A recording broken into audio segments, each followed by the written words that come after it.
저희가 시편을 계속 묵상하고 있는데요. 이 시편의 내용은 늘 말씀드렸듯이 찬양의 시가 있고 또 탄식의 시가 있고 분노의 시가 있고 뭐 여러 종류의 시가 있습니다. 그래서 시편을 보는 것은 마치 컬러풀한 그런 분위기를 보는 것 같습니다. 우리가 무지개도 7색깔 있잖아요. 그 색깔을 이렇게 다르게 보듯이 시편을 볼 때마다 다른 모습들이 여러 가지로 컬러풀하게 등장합니다. 그래서 어떨 때는 검정색으로 보이고 어떨 때는 흰색으로 보이고 어떨 때는 또 화사한 또 빨간색, 노란색, 파란색 이런 것들이 나옵니다. 근데 이제 오늘 본문은 굉장히 밝은 색깔이에요. 밝은 색깔이라고 하는 것은 그 내용 자체가 우리에게 굉장히 기쁨을 주는 그런 분위기입니다. 근데 어떤 기쁨이냐면 승리의 기쁨입니다. 승리의 기쁨.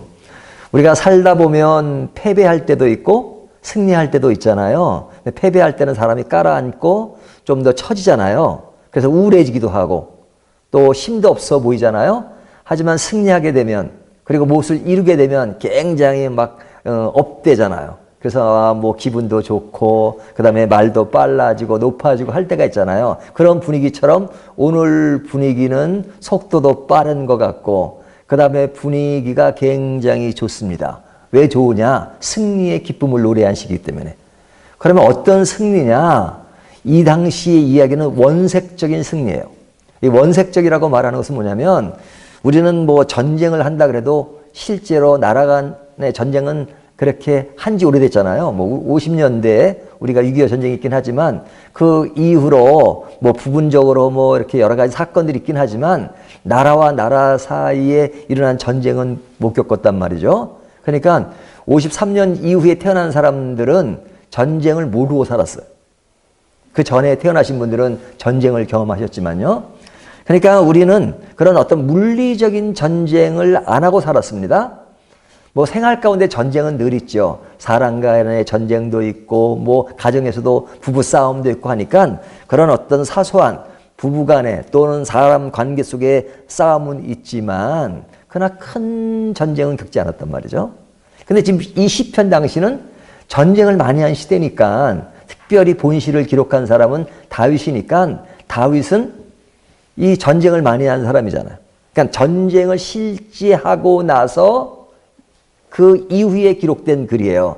어떤 이후 전쟁을 하고 승리했습니다. 그 전쟁이 패배가 아니라 승리를 하고 기록한 시기 때문에 굉장히 활력 있고 발랄하단 말이죠. 그래서 이 본문의 시는 왕이 전쟁에 나갔다가 승리하고 돌아온 것을 기뻐하는 시입니다. 전쟁은 사람을 담보로 하죠. 사람을 담보로 한다는 것은 생명이 왔다 갔다 하는 겁니다. 전쟁터에 갔다가 살아 돌아올 수도 있고 죽어서 못 돌아올 수 있잖아요. 근데 왕은 살아서 돌아왔습니다. 뭐 살아서 돌아오는 것도 매우 중요하지만 왕의 입장에서는 전쟁에서 패배하게 되면 나라의 운명이 왔다 갔다 할 수도 있죠. 그래서 그 당시 전쟁은 왕들이 대부분 참전을 했습니다. 지금은 뭐 전쟁이라면 뭐 대통령이 전쟁에 참여하지는 않죠. 하지만 옛날에 이 다윗이 있던 당시에는 왕들이 참전했어요. 현대는 그러지 않지만 영국 같은 데는 전쟁이 일어나면 왕은 직접 참전을 안 해도 왕가 자녀들은 참전을 합니다. 그래서 제가 있을 때만 해도 그 아르헨티나와 영국이 전쟁이 있었는데 그때 그 왕자들이 참여를 해요. 그래야지만 권위가 있기 때문에 아주 그 왕족의 전통입니다. 영국 왕족은 전쟁이 나면 후손들이 반드시 전쟁 아주 실제 전투에 참여한다. 근데 영국은 이제 그런 전통을 가지고 하는 것이지만 그러나 옛날에는 다윗 시대는 다윗이 뭐 다는 아니지만 대부분 참여를 합니다. 뭐 다윗뿐만 아니라 그 당시에 뭐 다른 나라를 할지라도 왕들이 직접 참전을 합니다. 근데 잘못하면 왕이 전쟁터에서 죽을 수도 있는 거잖아요. 뭐 사울 같은 왕은 전 왕이긴 하지만 뭐 그래서 죽었잖아요. 근데 이제 이 21편의 기록은 앞편에 나오는 20편과 비교가 되는 게 뭐냐면 20편의 내용이 무엇을 말하는지 기억하시죠? 시편 20편은 전장에 나가는 왕을 바라보면서 백성들이 기도하는 겁니다. 전쟁에서 살아올 수 있도록, 전쟁에서 승리할 수 있도록 백성들만 기도하는 것이 아니라 왕인 다윗도 내가 전쟁에 나가서 이 전쟁을 잘 마치고 오게 해주십시오. 말하자면 그런 기도를 한 것이 시편 20편의 내용이에요.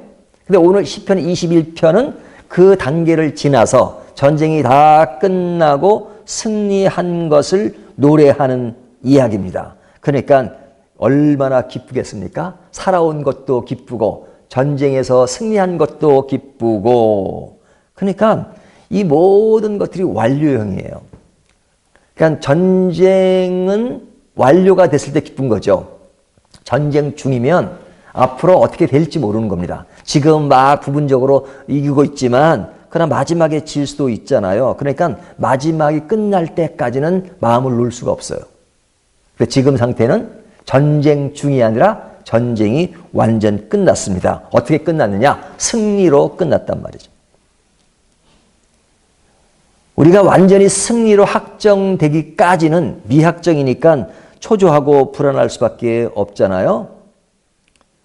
우리의 인생도 완전히 승리가 보장되지 않으면 초조하고 불안할 수밖에 없습니다.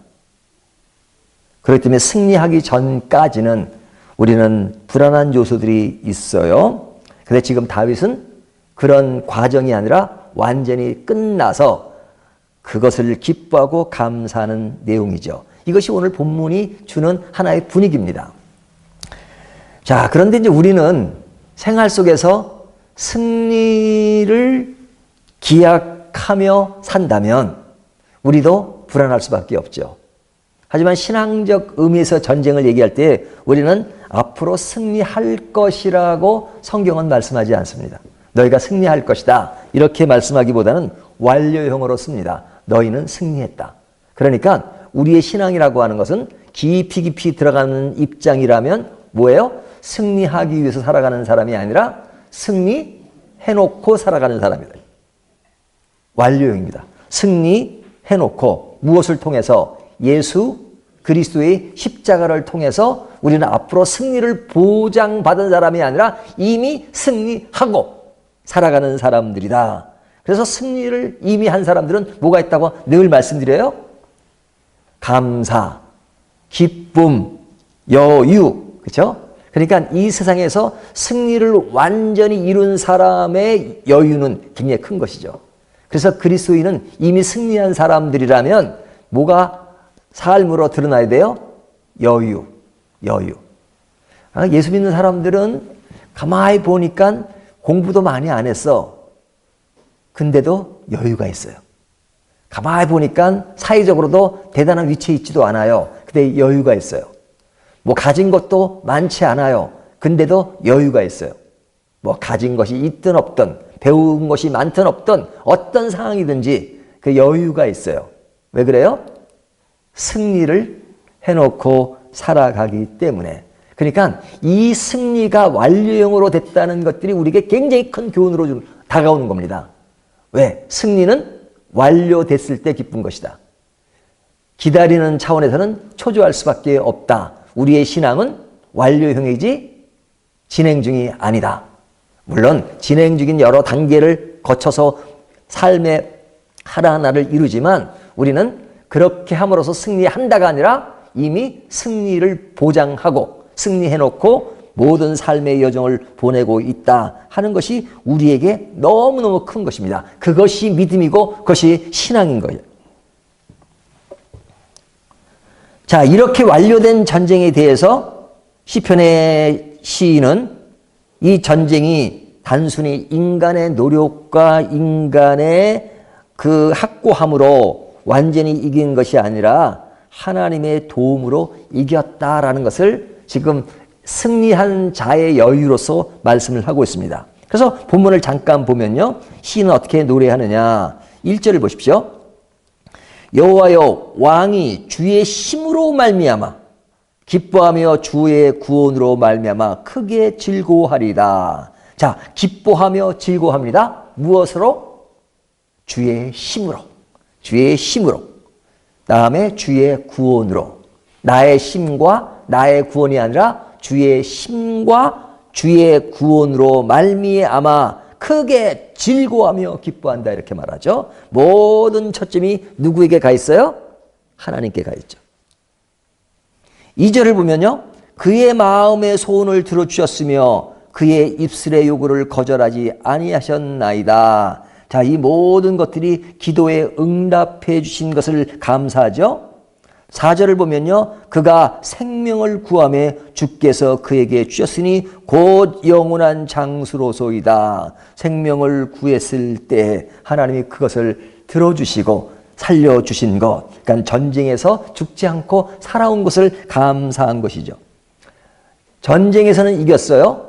근데 왕은 죽었어요. 그러면 그것은 완전한 승리가 아니라 반쪽 승리밖에 되지 않잖아요. 그러니까 왕이 살아서 돌아오는 것은 너무너무 큰 것이죠. 그래서 3절에 보면 주의 아름다운 복으로 그를 영접하시고 순궁관을 그의 머리에 씌우셨나이다. 지금 승리도 했고 또 4절에 보면 보호해 주신 것도 감사한 것이죠. 그러므로 왕의 그 위상은 올라갔죠. 5절에 보면 주의 구원이 그의 영광을 크게 하시고 존귀와 위엄을 그에게 입히시나이다. 왕이 승리하고 돌아와서 이제는 그의 위엄이 올라가고 그리고 백성들이 그 왕을 향해서 박수를 칠 수 있는 것. 그래서 왕이 이런 모든 과정을 다 마치고 돌아온 것은 전적인 하나님의 은혜라는 것이죠. 11절 보면 비록 그들이 왕을 해하려 하여 음모를 꾸몄으나 이루지 못하였도다. 자, 이 모든 것들 어느 누구도 왕을 흔들 수 없었던 것은 하나님의 은혜였다. 이렇게 말하는 거죠. 그러니까 모든 승리의 기쁨을 누구에게 돌리고 있어요? 하나님께. 우리가 승리하기 위해서 살아가는 사람이 아니라 승리해놓고 산 사람의 여유라는 것은 뭐냐면 모든 초점이 하나님과 연결되어 있기 때문에 우리의 모든 삶은 뭐예요? 하나님을 향하는 거죠. 목회자가 목회를 잘한 사람은 어떤 사람이에요? Follow me, 나를 따라오세요. 그러면 그건 잘하는 게 아닙니다. 진짜 잘하는 건 Follow him, 그를 따라갑시다. 우리는 같아요. 같은 죄인이에요. 부족해요. 연약해요. 그 연약한 죄인들이 모인 곳이 교회예요. 부족한 사람들이 모인 곳이 교회예요. 하지만 우리가 함께 주님을 섬기면서 Follow him, 그를 따라갑시다. 그가 누구세요? 예수 그리스도, 우리의 하나님, 따라가는 것. 그러면서 우리는 따라가다 보면 승리할 수 있을까가 아니라 승리를 보장받은 사람들이 함께 모여서 기쁨과 여유를 가지고 그를 따라갈 수 있는 것. 그러니까 우리의 삶은 기쁨이 우리 삶을 지배해야 합니다. 그래서 제가 설교 때마다 많이 강조하는 것 중에 하나가 뭐냐면 기쁨을 강조하죠. 기쁨. 하나님의 은혜는 하나님이 주어진 것이 가장 값진 것입니다. 그런데 그것을 누리는 사람은 뭐가 있다 그래요? 여유, 감사. 그러잖아요. 그래서 예수 믿는 사람이 가장 여유가 있어야 돼요. 여유가 없다면 아직까지 하나님이 주신 모든 것들을 마음껏 누리지 못하는 겁니다. 우리는 전쟁에서 이긴 사람들이기 때문에 여유를 가지고 그 모든 초점을 하나님께 두고 하나님 안에서 우리의 인생의 모든 삶을 펼쳐가니까 계획하고 선택하고 만들어가고 이뤄가고 또 느끼고 그러니까 늘 기쁜 삶을 살아요. 그 기쁜 삶을 사는 것이 뭐예요? 예배잖아요. 예배. 하나님께 예배하는 삶. 내가 잘난 것이 아니라 나는 부족하지만 나는 비록 약하나 주의 힘은 강하다. 주의 강한 힘이 나를 늘 지배하니까 그것으로 나는 위로받고 격려받고 힘을 내고 한 걸음 한 걸음 갈 수 있는 겁니다. 자, 그런데 굉장히 희망적인 이야기를 했잖아요. 근데 우리의 삶의 여정 속에는 이 전쟁이 한 번만 있는 것이 아니라 계속 전쟁이 있다는 거예요. 우리가 완전한 천국이 올 때까지는 우리의 전쟁은 계속됩니다. 그렇죠? 어떤 사람이 너무너무 사이가 좋아서 연애를 진하게 했어요. 너무너무 서로가 사랑해요. 결혼했어요. 결혼하는 동안 우리는 너무 사이가 좋아서 한 번도 싸워보지 않았다. 그런 사람이 혹시 있을런지 모르겠습니다. 하지만 대부분의 경우는 사랑 싸움이긴 하지만 그래도 말다툼도 있을 수 있고 오해도 있을 수 있고 그러잖아요. 가까운 부부 간에도 오해가 있고 말다툼도 하고 싸움이 있다 그러면 우리의 인생사라고 하는 것은 늘 전쟁 같은 것이 존재하는 것이죠.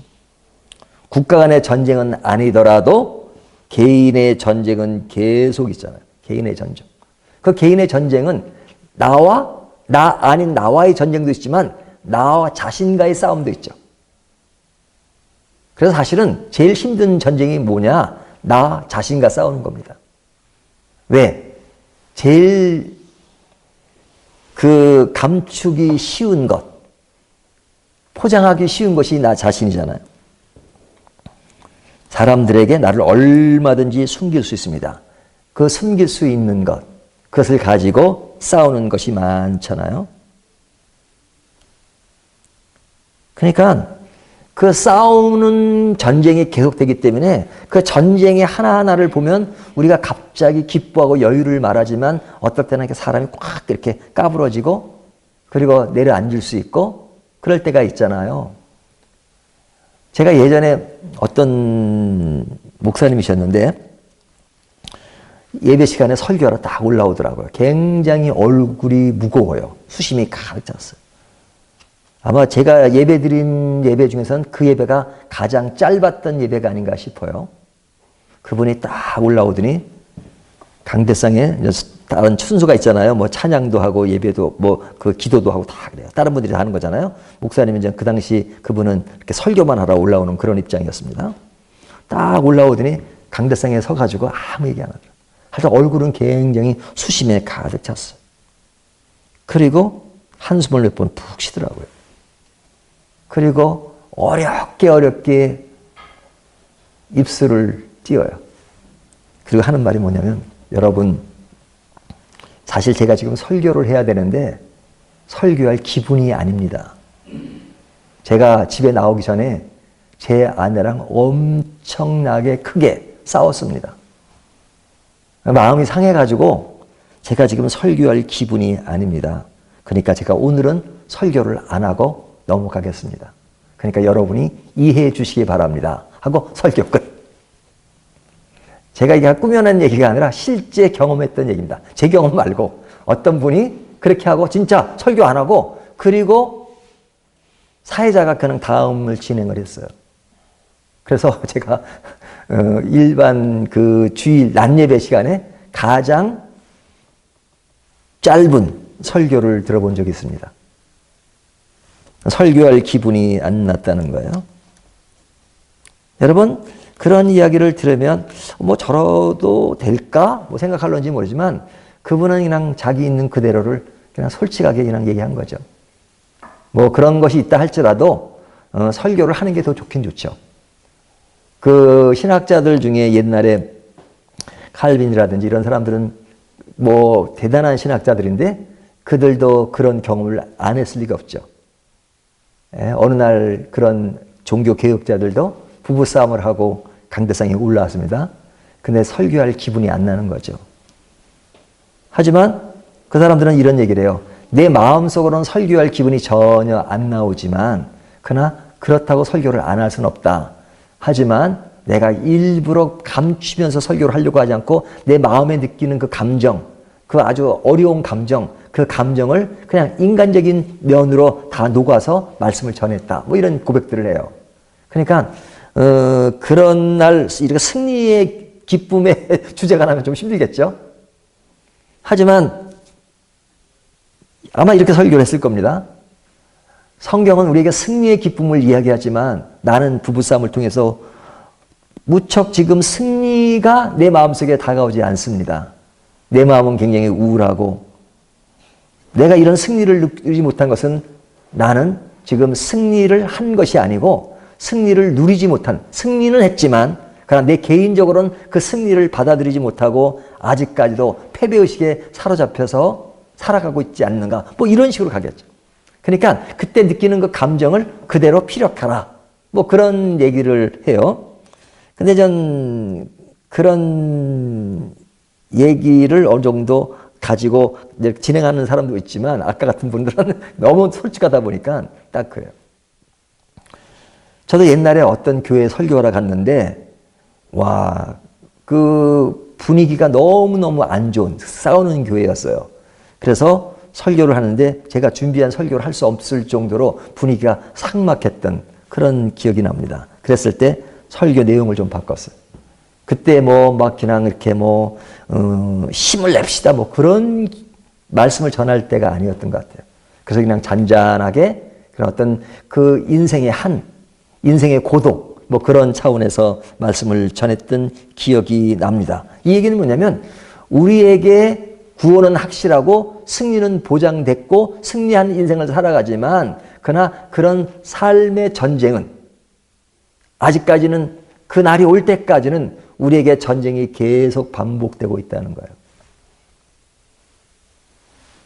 그래서 그 전쟁이 끝난 승리의 기쁨을 맛보지만 또 다른 전쟁이 계속 일어날 수 있기 때문에 시편의 기자는 그것을 염두에 두고 오늘 말씀을 이야기하고 있습니다. 그래서 8절을 보면 뭐라고 얘기해요? 8절을 볼까요? 왕의 손이 왕의 모든 원수들을 찾아내며 왕의 오른손이 왕을 미워하는 자를 찾아내리로다. 자, 왕을 미워하는 원수들, 또 다른 나라의 왕, 그 사람들을 어떻게 한다고요? 찾는다. 전쟁이 끝났으니까 찾을 필요가 없을 것 같은데 찾는다 그래요. 왜? 다른 전쟁이 있으니까. 그러니까 우리는 늘 준비하고 사는 것이 중요합니다. 깨어서 기도하라는 말씀은 뭐냐면 우리가 승리를 했지만 이것으로 그 본질적인 것은 승리지만 그러나 또 다른 전쟁에 또 승리를 하고 살아가야 되기 때문에 그 전쟁에 또 승리를 보장받은 것이지만 그러나 우리가 늘 준비하는 그런 자세.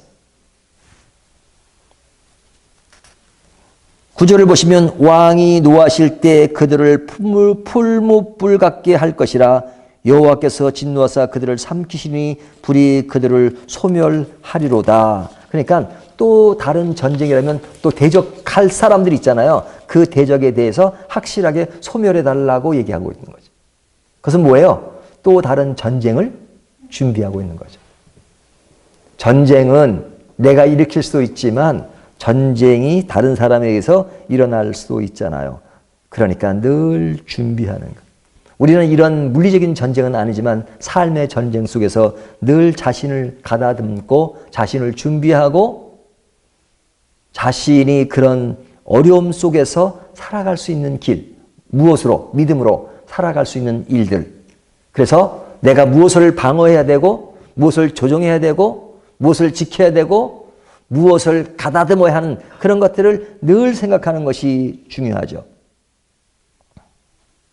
그런 자세 속에서 하나님이 나와 함께 하시는 것이라면 왕을 해하지 못할 것이다 라는 자세를 분명히 해야 됩니다.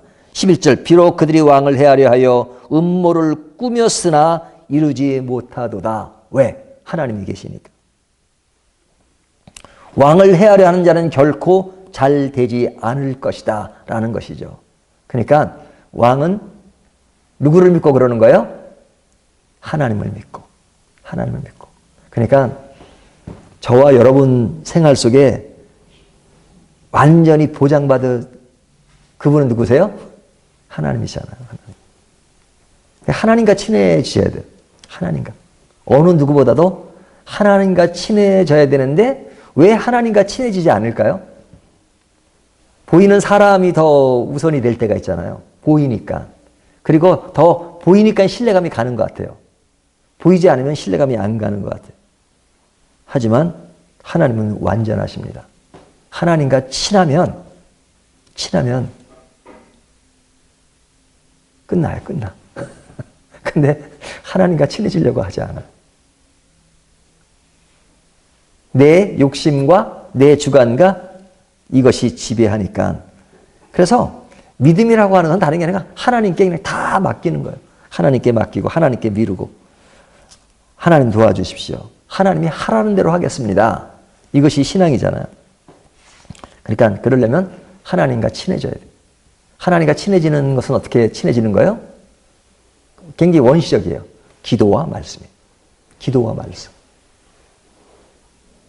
그리고 내가 막 마음에 동요가 있고 힘들 때 내가 그냥 아무 생각 없이 신앙이니까 기도한다가 아니라 정말로 내 이 아픈 심정을 하나님께 그냥 토로할 수 있는, 그래서 하나님이 내 기도를 들으시고 같이 이것을 공유하고 나눈다는 그런 의식을 갖는 것이 신앙이죠. 그런 생각을 하고 하나님을 자꾸 묵상하는 것이 그래 필요해요. 그냥 종교적인 그냥 가상적 실제 이게 아니라 진짜 하나님이 살아계신다라는 것을 자꾸 묵상하고, 그래서 우리가 매일 성경 가지고 묵상할 때 제일 먼저 나오는 이야기가 뭐예요? 하나님은 누구신가? 기계적으로 누구신가를 따지는 것이 아니라 늘 묵상하면서 살아계신 하나님으로 내 모든 이야기를 우리가 친한 사람끼리 얘기할 때 그냥 마음을 공유하면서 얘기하잖아요. 그러듯이 하나님과 늘 공유하는 것. 그래서 개인 묵상할 때 하나님과 늘 대하는 게 중요해요. 예? 혼자 말인 것처럼 다른 사람들 보면 좀 미치지 않았나 생각하지만 하나님과 늘, 하나님 제가 이런 문제로 너무너무 힘들어 죽겠어요. 이럴 때는 어떻게 해야 될까요? 뭐 어떤 대안책도 없어요. 뭐 그리고 하나님께 계속 묻는 겁니다. 그게 순수한 겁니다. 옛날에 어떤 사람이 교회를 처음 다니기 시작했는데 기도를 해본 적이 없습니다. 근데 이제 어쩌다가 기도를 했대요. 이제 기도의 첫 발을 띈 거죠. 그러니까 교인들이 물었어요. 뭐 기도 첫 발을 띄셨던데 첫 기도가 뭐였습니까? 그러니까 아침에 딱 일어나니까 하나님께 뭘 기도해야 될까 생각을 해봤대요. 근데 특별한 게 생각이 안 나더래요. 그래서 뭐라고 기도하냐면 하나님 밤새도록 안녕히 주무셨습니까? 그렇게 기도했대요. 그러니까 사람들 깔깔대고 웃었죠. 근데 그게 진짜 기도입니다. 뭐 꼭 그렇게 기도하시라는 건 아니고 그분 입장에서는 하나님을 살아계신 존재로 믿고 하는 거죠. 그러니까 대화하는 거죠. 그 대화라고 하는 것은 마주보고 하는 것입니다. 그러니까 하나님과 마주보고 기도하는 사람은 대화체가 돼요. 대부분. 하나님 이래요 저래요 그렇지 않을까요? 근데 대화가 아니고 독백이 되는 경우는 기도 톤이 달라집니다. 그 제사장이 제사를 드릴 때 막 그냥 무슨 뭐 외치는 식으로 만군의 하나님 여호와여 막 그런 성이랑 그렇게 뭐 그 독백을 하고 그런 연극 배우가 하는 것처럼 뭐 그 자체가 나쁘다는 건 아닙니다. 하지만 우리 기도 속에 그냥 나 혼자의 만족을 위해서 독백을 하는 것이냐 아니면 진짜 살아계신 하나님으로 앞에 계신데 내가 말하는 것이냐. 말하는 것이라면 막 큰 소리 치면서 하나님 뭐 만구해 그런 스타일은 아닐 거 아니에요. 잘못됐다는 게 아닙니다. 그런 의식을 갖는다면 뭐가 중요해요? 그냥 있는 그대로 있는 그대로. 그것이 더 깊어지면 시편의 시인처럼 이렇게 아름다운 문장, 이 아름다운 문장, 이 사람 글을 잘 쓰고 아름다운 문장이다. 뭐 그렇게 생각할런지 모르지만 이 아름다운 문장은요, 꼭 글씨만 잘 써 아름다운 문장이 되는 건 아닙니다. 인생에 깊이 들어갈수록 나도 모르는 그런 표현이 나오는 거죠. 제가 예전에 아는 분이 있었는데 그분은 학교를 제대로 못 다녔어요. 국민학교 4학년 중퇴예요. 근데 몸이 안 좋아가지고 암이 몇 개나 돼요, 몇 개나. 그래서 오래 못 산다 그랬어요. 그 당시 오래 못 산다 그랬거든요. 근데 그 얘기가 지금 몇십 년 전 얘기입니다. 지금도 살아있어요. 근데 그분을 만나면 제가 뭘 느끼냐면 하나님과의 거리감을 느껴요. 제가 하나님과의 거리는 한 10m 정도 떨어졌다면 그분은 하나님과 딱 달라붙어 있는 것 같아요. 왜 그러냐면 그는 늘 생사의 문제가 앞에 놓여 있어요. 언제 죽을지 모른다는 생각을 하고 있어요. 그러니까 하나님과 딱 붙어 있어요. 그러니까 하나의 고백이 진짜 하나님에 대한 신뢰가 대단해요. 아마 신학적인 얘기를 한다면 저는 그 사람보다도 신학적으로 더 많은 이야기들, 더 길게, 더 조리 있게 얘기할 수 있어요. 하지만 그는 신학적인 얘기를 하는 것이 아니에요. 하나님을 만나고 접하며 하나님과 대화하는 것을 얘기해요. 뭐 신비적인 그런 차원이 아니고 그냥 삶의 신앙의 고백이에요. 고백이에요. 그러니까 모든 이론으로는 제가 그보다 잘 말할 수 있지만 하나님에게 느끼는 그 감정은 대단하다 그런 생각이 느껴지더라고요. 근데 그분이 어느 날 저한테 초청장이 왔어요. 그 초청장의 내용이 뭐냐면 신라 호텔에서 무슨 모임이 있으니까 본인이 6명을 이렇게 초청할 수 있대요. 그러면 거기서 식사를 다 대접을 한대, 신라 호텔에서. 그래서 갔습니다. 갔더니 와, 뭐 가니까 뭐 연예인들이 뭐 쫙 나가 있고 뭐 그래. 뭐냐 봤더니 이분이 이제 그 당시에 국민 카드 거기에서 이렇게 이제 이 문학, 시필, 시, 뭐 소설 부분 이렇게 응모를 해요. 그래서 거기서 당첨된 사람들은 작가를 주는 겁니다. 예? 작가. 그 또 아주 우리나라의 문단 큰 데서 주는 거예요. 그러니까 이 사람이 수필 부분에 1등을 했어요. 그래서 상을 받게 됐어요. 그 상을 받은 사람이 6명을 초청하게 돼서 제가 이제 초청을 받아 갔는데 그 사람이 글 쓰는 것은 뭐 초등학교 4학년 중 되니까 근데 늘 그런 생사 속에서 늘 하나님과 깊은 묵상을 하다 보니까 그냥 어느 사이에 그런 것들을 마음에서 되어지는 것들을 그냥 글로 쓰다 보니까 완전 시인이 됐고 수필가가 됐고 배우지는 않았지만 아름다운 분량이 나오는 겁니다. 그러니까 이 시편을 보면서 아, 시편의 시인은 참 글을 잘 쓴다. 저는 그렇게 생각하지 않아요. 글이 단순한 기술로만 나오는 글이라면 생명력이 없어요. 하지만 시편을 자세히 보세요. 이것이 그냥 기술로만 쓴 글인가. 그 속에 깊은 하나님과의 관계와 인간에 대한 이해와 인생 속에서 깊이 묻어있는 그런 것들이 나오는 겁니다. 그러니까 그것이 시가 되고 그것이 표현이 되고 그것에 어떤 생명력이 있고 그것에 공감대가 형성되는 것이죠. 그러니까 하나의 형식과 내가 가진 기술로 꾸며대는 것은 그것은 오래가지 못해요. 사람들이 금방 알아봐요. 하지만 그 속에 깊이 있는 그런 관계 속에 이루어지는 것들은 아름다운 것이죠. 그러니까 여기에 전쟁은 또 일어나지만 그 속에서 또 겪었던 전쟁을 묵상하면서 또 다시 전쟁이 일어난다면 내가 이것을 준비하고 이런 관계 속에서 하나님과의 관계를 유지해야 된다 하는 그런 모습이 확고하단 말이죠. 그러면서 하나님이 나를 보호하실 거니까 하나님이 다른 적에서 나를 보호하시고 나를 지켜주실 것이다. 하나님이 반드시 지켜주실 것이다. 그래서 평상시에 하나님의 승리를 맛본 사람들은 늘 이런 고백을 하면서 내 또 다른 전쟁을 준비하며 살아가시는 겁니다.